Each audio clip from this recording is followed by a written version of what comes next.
हरि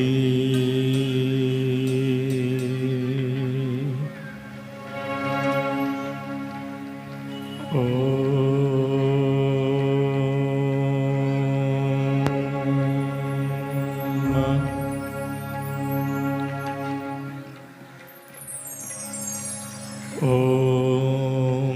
भूर्भुवः स्वः तत्सवितुर्वरेण्यं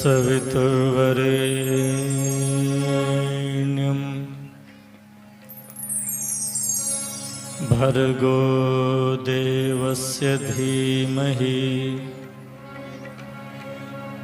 धियो यो नः प्रचोदयात्।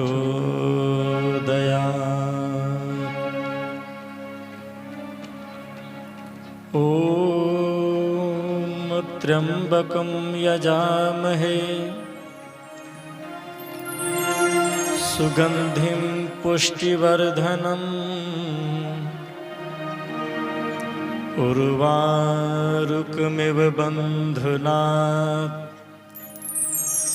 मृत्योर्मुक्षीयमामृतात्। ॐ सहना भवतु सहनो भुनक्तु सह वीर्यं करवावहै।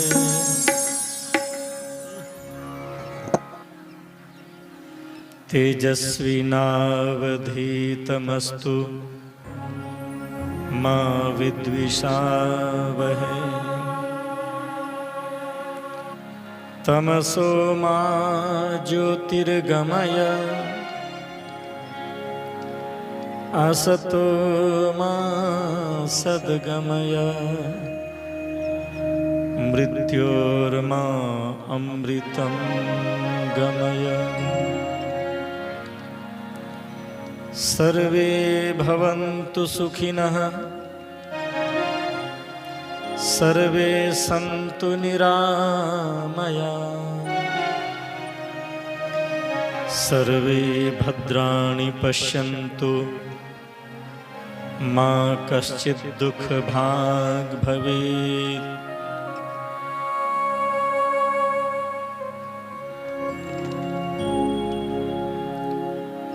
मंगलमूर्ति सद्गुरु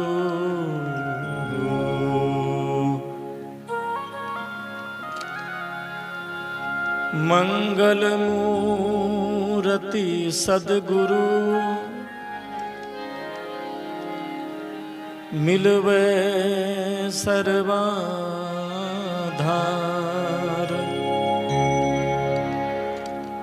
मंगल में मंगल करना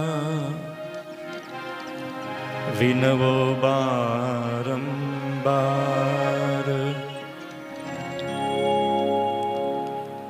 संत सहायक जीव के संत ही पार लगाए। औरन से यह होय नहीं जो भ्रम भूल भगाए। सत्संग की आधी घड़ी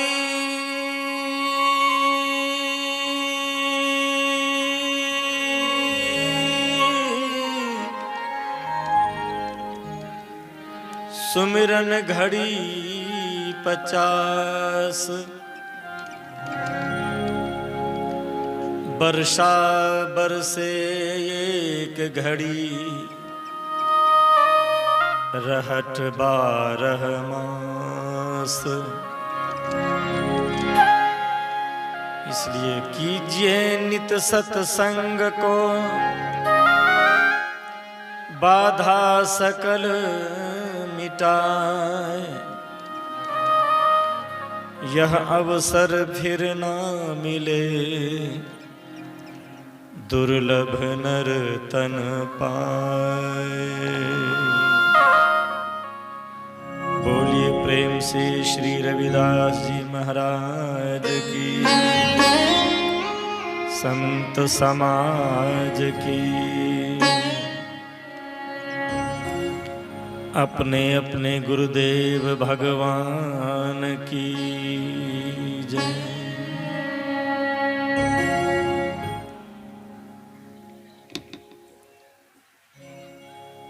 परम कारुणिक भगवान श्री हरि के चरण द्वय में नमन करते हुए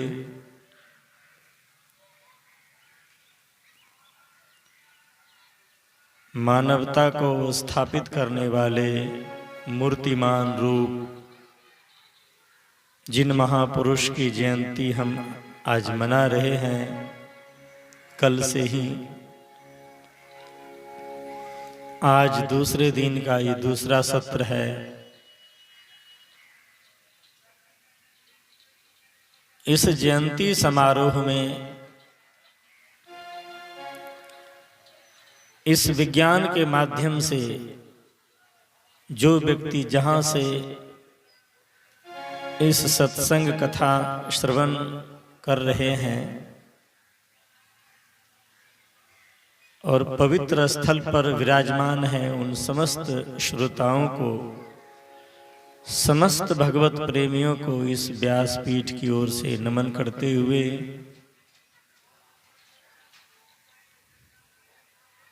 गुरुदेव रविदास जी महाराज की जयंती को हम मना रहे हैं। ये 647वीं जयंती महोत्सव है।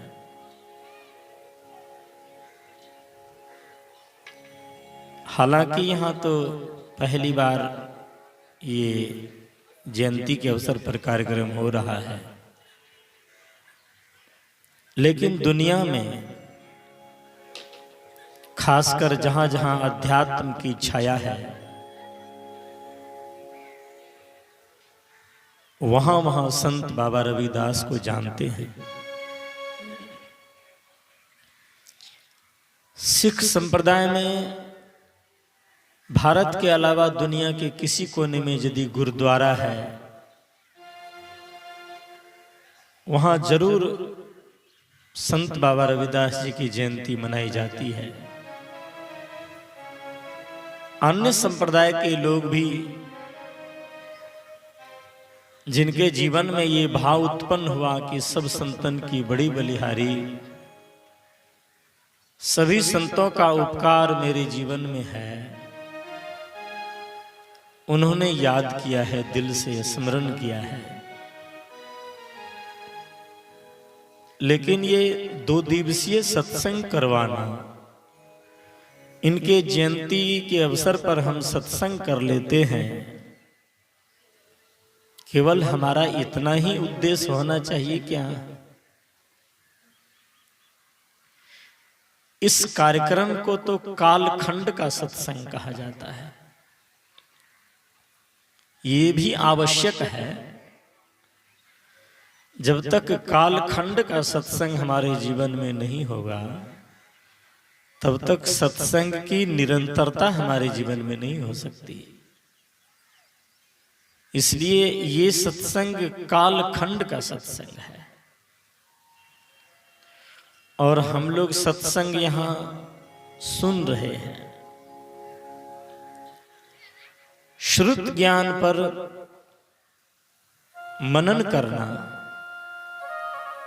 मनन के पश्चात जो आपके जीवन में परिणाम आए उसको स्वीकार करना और उस मार्ग पर चलना मेरे जीवन का सत्संग है। सत्संग स्थल पर 2 दिनों तक हम बैठे, कुछ बातें हमने सुनी जो दूर दूर से संत महापुरुष आए हैं, जिनके जीवन में जो अनुभूति है अपने अनुभवजन्य ज्ञान को बताए।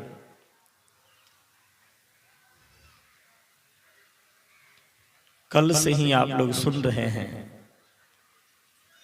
मैं भी थोड़ी देर तक सेवा दे रहा हूं। कुछ भजन के माध्यम से, कुछ विचारों के माध्यम से। सुबह के सत्र में मैंने कहा था, गुरुवर रविदास जी महाराज अपने जीवन में भक्ति पक्ष में अपने कदम को आगे बढ़ाते हैं। तो भक्ति मनुष्य के जीवन में 3 रूपों में परिलक्षित होती है। ऐसा व्यवहार जिसके जीवन में हो जाता है वो उनको भक्ति आ जाती है। जिस व्यवहारिक भक्ति के बारे में मैंने कहा था, अपने से बड़ी उम्र वालों के साथ श्रद्धापूर्ण व्यवहार, समान उम्र वालों के साथ प्रेमपूर्ण व्यवहार और अपने से छोटी उम्र वालों के साथ स्नेहपूर्ण व्यवहार। श्रद्धा, प्रेम और स्नेह, ये हमारी व्यवहारिक भक्ति है। और पारमार्थिक भक्ति क्या है? पारमार्थिक भक्ति है स्वस्वरूपानुसंधानम भक्ति रीति विधीयते। स्वस्वरूप का अनुसंधान करना हमारे जीवन की पारमार्थिक भक्ति है।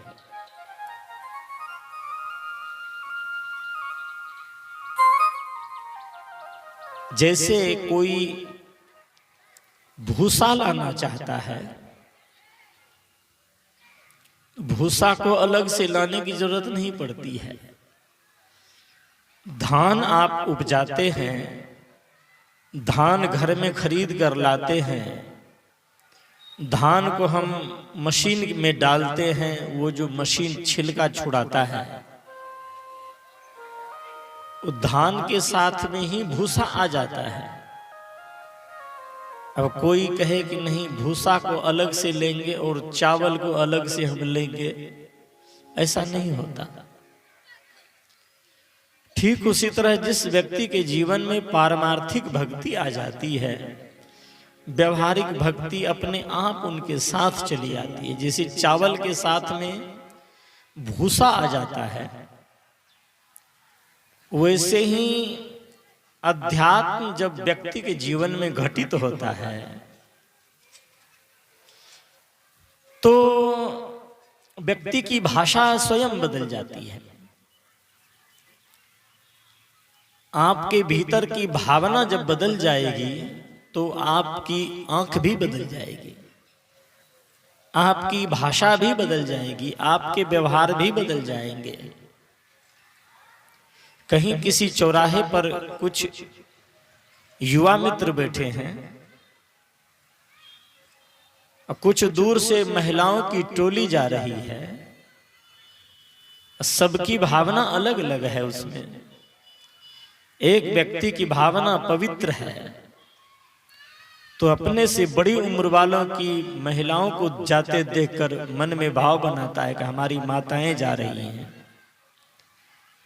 समान उम्र वालों को देखकर कहता है कि हमारी बहनें जा रही हैं। छोटी उम्र वालों को जाते देखकर कहता है कि हमारी बेटियां जा रही हैं। ये उसका परिणाम नहीं है, ये उनके व्यवहार में जो आया है, ये भाव, ये भीतर का परिणाम है। जब व्यक्ति का भीतर बदल जाता है, जैसे गांधी के 3 बंदर को आप लोगों ने देखा होगा, नाम भी सुना होगा। एक बंदर का दोनों हाथ मुंह पर है, एक बंदर का दोनों हाथ आंख पर है, एक बंदर का दोनों हाथ कान पर है। और इशारा करता है कि किसी ने कहा है, मेरे दोस्तों बुरा मत देखो, बुरा मत बोलो, बुरा मत सुनो। लेकिन गुरुवर रविदास कहते हैं कि एक सद्बुद्धि यदि उनके पास और होती कि बुरा मत देखो, बुरा मत बोलो, बुरा मत सुनो से पहले एक बंदर की संरचना और हो जाती, उस बंदर का दोनों हाथ सिर पर होता और वो कहाँ होता कि बुरा मत देखो, बुरा मत बोलो, बुरा मत सुनो से पहले बुरा मत सोचो। जब व्यक्ति की सोच बिगड़ती है तब उनकी भाषा बिगड़ती है, तब उनकी आंखें बिगड़ती हैं, तब उनके व्यवहार बिगड़ते हैं। इसलिए मनुष्य को सबसे पहले सोच बदलने की जरूरत है। और ये जो हाउस है, ये पार्लियामेंट है। इसको पवित्र बनाए रखने के लिए संतों ने एक मंत्र दिया है, यदि चाहते हो जीवन का कल्याण, संतों की संगति करना। सुबह के सत्र में मैंने कहा था 2 मंत्र आप लोग याद कर लें, या याद होगा भी, उनको व्यवहार में उतारने का प्रयास करें। कि मन चंगा तब कठौती में गंगा, और मन चंगा होगा कैसे? चंगा शब्द है पंजाबी। पंजाब में लैंग्वेज में कहेगा बंदा बहुत चंगाया, मतलब बंदा बहुत अच्छा है। जिस व्यक्ति का मन अच्छा हो जाता है उसके लिए रविदास बाबा कहते हैं कि उनके कठौती में ही गंगा, मतलब कठौती में जो पानी है वो गंगा का रूप है। फिर प्रश्न किया गुरुदेव, मन चंगा होगा कैसे, मन अच्छा होगा कैसे? तो बाबा ने कहा कि मन को चंगा करने के लिए, मन को अच्छा करने के लिए जैसा खाओगे अन्न वैसा होगा मन। सबको याद है। अब फिर प्रश्न कर दिया कि जैसा खाओ अन्न वैसा। अन्न तो हम लोग खाते हैं, अन्न को सामान्यतया लोग चुन बीज कर चावल बनाते हैं, दाल बनाते हैं। चुन बीज कर चावल नहीं बनाएंगे तो कहीं भोजन के समय में दांत के नीचे पत्थर आया तो सब भोजन का स्वाद खत्म।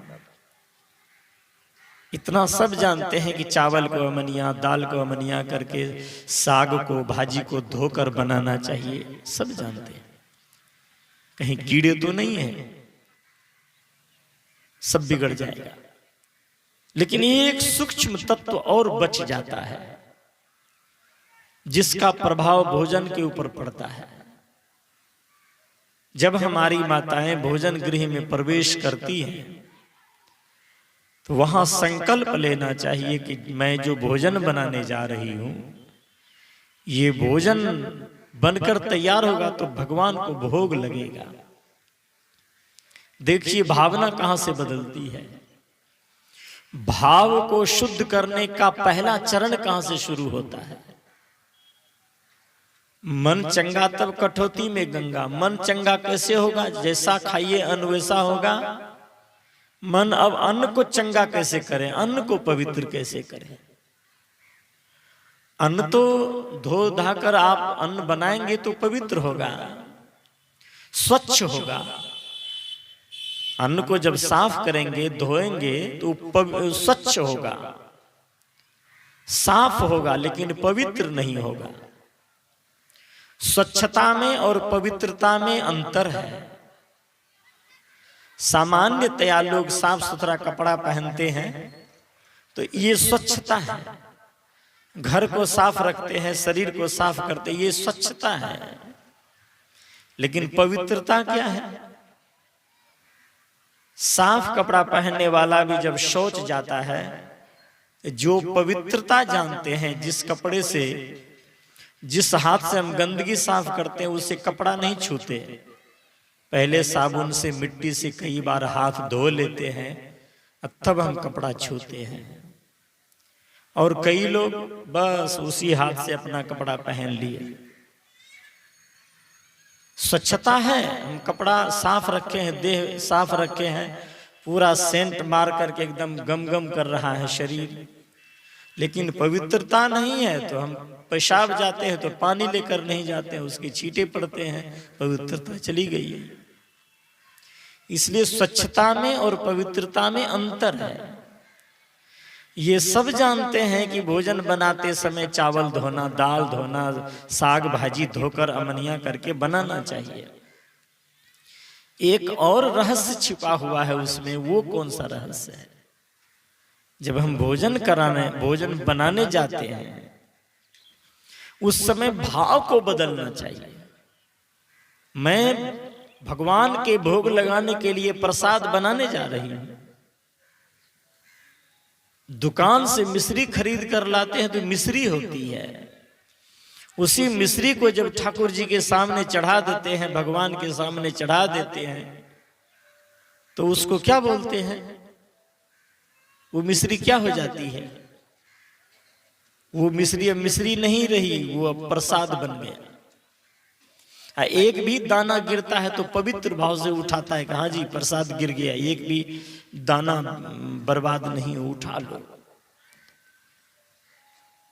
ये सत्संग का सुना हुआ ज्ञान जब भंडार गृह में चला जाए, जब हमारी माताएं बहनें इस संकल्प लेकर भोजन बनाने बैठ जाएं, ये जो भोजन मैं बना रही हूं ये स्वच्छता तो है, लेकिन इसके साथ पवित्रता को भी शामिल करना चाहिए। जब भगवान को समर्पित करने के भाव से आप भोजन बनाएंगे, जो भोजन बन चुका है, इसीलिए तो हमारे यहाँ एक परंपरा चलाई गई है। यहाँ हमारे भारत के ऋषियों ने एक सोच पैदा की कि जब आप घर बनाते हैं, अभी तो मकान बनाने लगे हैं सभी कोई, पहले फूस का भी घर बनाते थे, तो कई घर हैं। शयन करने वाला घर है, भोजन बनाने वाला घर है, लैट्रिन बाथरूम के लिए घर है, गेस्ट के लिए एक रूम बना लेते हैं फूस का ही। लेकिन उसी घर के बीच में एक छोटा सा घर भी बना लेते हैं, उस घर का नाम हम लोग कहते हैं ये गोसाई का घर है, ये गहवर है। वो किस लिए है? जब हमारे घर में भोजन बन जाए, जिस परमात्मा को आप स्थापित किए हैं पूजने के लिए, देवता को, उनके सामने जब आप भोजन रख देते हैं और भाव समर्पित कर देते हैं, तो ठाकुर जी को खाना तो है नहीं, उनको तो केवल भोग लगाना है। केवल भोग लगाने मात्र से वह अन्न, वह मिश्री नहीं रह जाती, प्रसाद बन जाता है। वैसे ही केवल भाव से भोग लगाने मात्र से वह अन्न नहीं रह जाता है, वह अन्न दिव्य अन्न हो जाता है। और दिव्य अन्न को जो व्यक्ति ग्रहण करता है उसकी चेतना दिव्य हो जाती है। इसलिए जैसा खाइए अन्न वैसा होगा मन। अन्न को यहां पवित्र करना चाहिए। कभी भी क्रोध की अवस्था में भोजन नहीं बनाना चाहिए। यदि आप लहसुन प्याज तक नहीं डालते हैं, कई लोग कहते हैं भोजन की पवित्रता के लिए, हालांकि जब से आयुर्वेद के रहस्य को जानने का मौका मिला है तब से ये जान पाया हूं कि लहसुन और प्याज के रस से भी दर्जनों प्रकार की दवाइयां बनती हैं, उससे इलाज होता है। लेकिन अब उसकी व्याख्या अलग अलग नहीं करूंगा। किस बीमारी में कौन सा रस कैसे दिया जाएगा उसकी व्याख्या होगी तो फिर हमारे इधर के भाव छूट जाएंगे। यदि आप भोजन में लहसुन प्याज तक नहीं देते हैं तो कोई बात नहीं। शरीर में यदि ठंड प्रकृति का शरीर है, आपके लिए लहसुन अमृत है। गर्म प्रकृति का शरीर है, आपके लिए घातक है। इसलिए जिस व्यक्ति के शरीर को अनुकूल लगता है वो यदि खाता है तो पाप कर रहा है, ऐसी बात नहीं है। जैन धर्म में एक बार छत्तीसगढ़ में थे हम, वहां जैन धर्म के मानने वाले लगभग बहुत हैं, राजस्थान में भी। तो एक दिन हमको हमारी बातों से प्रभावित हुआ, बहुत बात होती रहती थी।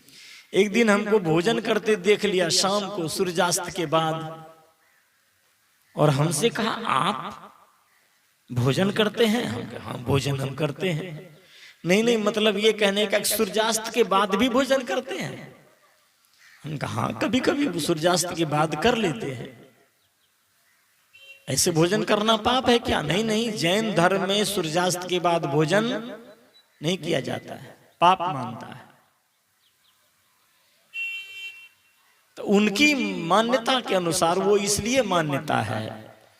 बाद में मुझे पता चला कि जैसे जैसे सूर्य अस्ताचल की ओर जाता है तैसे तैसे हमारे पेट का जो तंत्र है, पाचन तंत्र, अग्नि तंत्र, वो धीरे धीरे मंद पड़ने लगता है। और सूर्य अस्त होने के साथ साथ वो अग्नि तंत्र भी धीरे धीरे मंद पड़ जाता है। इसलिए सूर्यास्त होने से पहले भोजन करना चाहिए। ये वैज्ञानिक रहस्य है। इसको 2600 वर्ष पहले भगवान महावीर ने उपयोग में लाया। शाम को, उस समय बिजली की व्यवस्था तो थी नहीं, अंधेरे में भोजन करेंगे जीव हिंसा हो जाएगी, इसलिए अंधेरे में भोजन नहीं लेते थे, सूर्यास्त से पहले भोजन लेते थे। ये भी कारण है। अच्छा, जो व्यक्ति अधिक रात को भोजन करते हैं, भोजन पचता नहीं है, उनको हानि हो जाती है, इसलिए सूर्यास्त से पहले भोजन लेना ये नियम था। तो हमको देखा भोजन लेते हुए, कहा कि आप रात को भोजन लेते हैं, ये तो अपराध है। वैसे कई लोग लहसुन प्याज खा रहे हैं, वो पाप कर रहा है, ऐसी बात नहीं है। उनके शरीर के लिए अनुकूल है तो ठीक है, जिसके शरीर के लिए अनुकूल नहीं है वो नहीं खाता है तो वो भी पाप नहीं कर रहा है। नहीं खाना भी पाखंड है, ऐसी बात नहीं। अब जो खाता है, दुर्भाग्य है कि नहीं खाने वाले को कहता है पाखंड करता रहता है, जो खाने वाले हैं वो कहते हैं कि नहीं जो नहीं खाने वाले हैं खाने वाले को कहते हैं पाप कर रहा है। इसलिए इस रहस्य को जानना चाहिए। मैं कह रहा था लहसुन प्याज भले आप न खाएं, लेकिन भोजन बनाने के समय यदि आप क्रोध कर दिए, पूरा भोजन प्रभावित हो जाएगा। अब क्रोध की अवस्था में बनाए गए भोजन को जितने लोग करेंगे, उस सब व्यक्ति की भावना बदल जाएगी। इसलिए संत पहले जंगल में जो संत गुरुजन रहा करते थे, वो स्वपाकी हुआ करते थे। अपने लिए स्वयं भोजन इसलिए बनाते थे कि हमारी साधना, हम 2-2, 4-4 घंटे बैठकर ध्यान करते अपने मन को पवित्र करने के लिए, और कोई दूसरा व्यक्ति प्रदूषित भाव से भोजन बना रहा है और वो भोजन हम ग्रहण कर लेंगे, तत्काल तो प्रभावित कर देगा, बहुत सूक्ष्म रूप से प्रभावित करता है।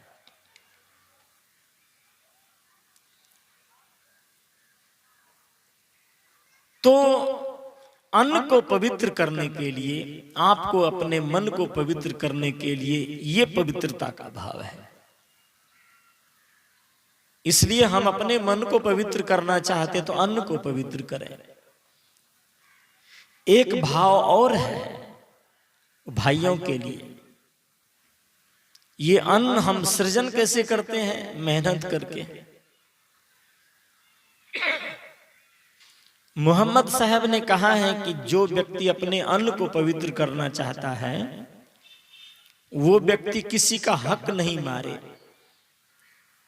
जो व्यक्ति दूसरों का हक मार लेता है, उस व्यक्ति की दौलत नापाक हो जाती है।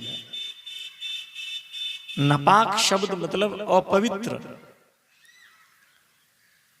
दूसरे का हक मारकर खाने वाले व्यक्ति की दौलत नापाक हो जाती है। इसलिए बिना हक मारे अपने जीवन में मेहनत की कमाई को खाने का प्रयास करना चाहिए। साधना भी हमारी तब बनेगी, बैठे बैठे केवल यदि साधना करेंगे, शारीरिक मेहनत नहीं करेंगे, शारीरिक श्रम नहीं करेंगे, तो हमारा शरीर रोगी हो जाएगा। इसलिए शरीर के साथ श्रम और मन के साथ ये साधना में यदि मन को जोड़ देंगे तो मन पवित्र हो जाएगा। श्रम के साथ यदि आप